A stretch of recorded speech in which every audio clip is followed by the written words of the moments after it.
happy snow day. So I want to give you more or less the lecture that I would have given you had we had class today. I'm going to break this up into chunks so you don't have to just sit down and watch it straight through and, covering however much time it ends up being. So each time in the slides that there's a big section header, I'll break the video there just to make it a little bit more accessible. So I want to kind of start off with the overview. And again, hopefully you had a chance to look through the selection on Thinking with Type Alan Lupton, and this is pulled from there.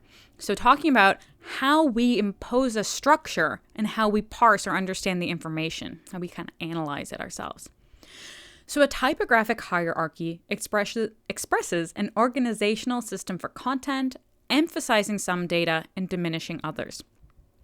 A hierarchy helps readers scan a text, knowing where to enter and exit and how to pick and choose among its offerings. Now, this is obviously framed within typography, but the same is going to be true no matter if we're talking about images, if we're talking about text, however we're looking at how information is presented and communicated. The idea is that when you have a communications goal, not everything that you put into your design is of equal weight. And you want to make sure it's really clear to your audience what it is that's the most important thing that they need to pull from that information. As you can see, the imagery that I've got in the background, great examples of this is almost always going to be newspapers because, again, the way that they structure things that are headings, how they structure captions, etc., they want to be as clear as possible. So we'll look a little bit later at a example in depth, kind of a little case study from a newspaper. Now, each level of a hierarchy should be signaled by one or more cues. And you want those cues to be applied consistently across, and here we're talking about a body of text. Now, this can be spatial. We can talk about indenting paragraphs. We can talk about space between lines of text.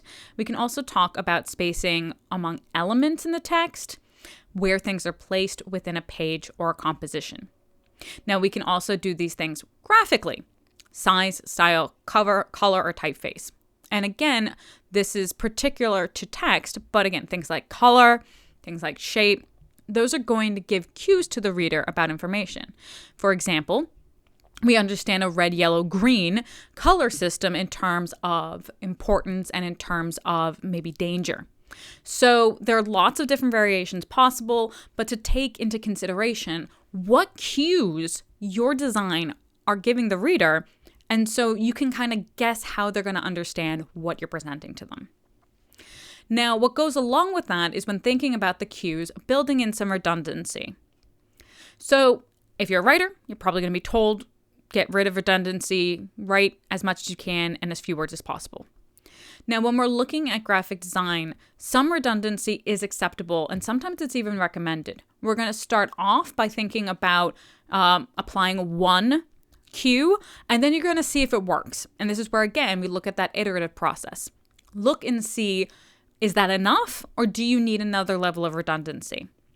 So each signal backs up the previous signal. So you want to make sure that you have as few signals as necessary, don't go overboard, but that you want to make sure that they are clear. So if you need to add a level on top of it, do. So you always want to assess at each stage. So to try to, as a guiding rule, try to use no more than 3 cues for each level or each kind of section of a document. Now, for example, italics is a cue, bold is a cue, all caps is a cue, a change in size is a cue. So change one thing, assess. If you need to, change a second.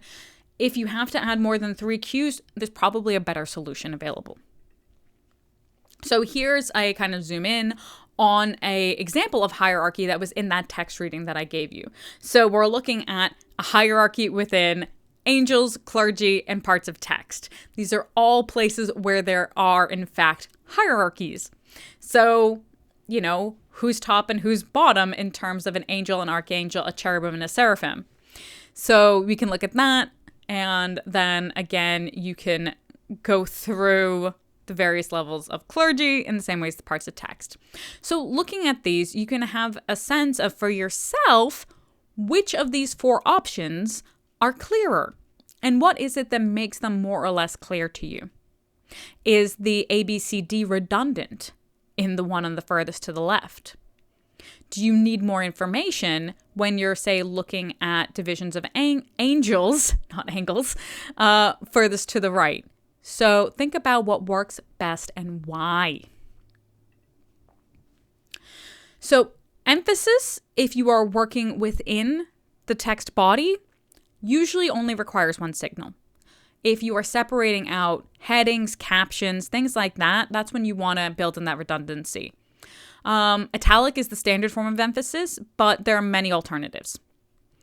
You can also create emphasis by using a different font. But in the case of it being within the body text, try to keep it to just one, because it's going to really draw the reader out of the text they're reading and pull their eye there. So emphasis is important, but you don't want to confuse the reader and make them think that this is a heading within the body text. So that's part of why try to stick with just one cue. If you want to mix font families, make sure that they end up having the same X height. So again, if you need to review what that is, that's the space between the baseline and where, like, say, the letter X, the top of the lowercase letter X runs.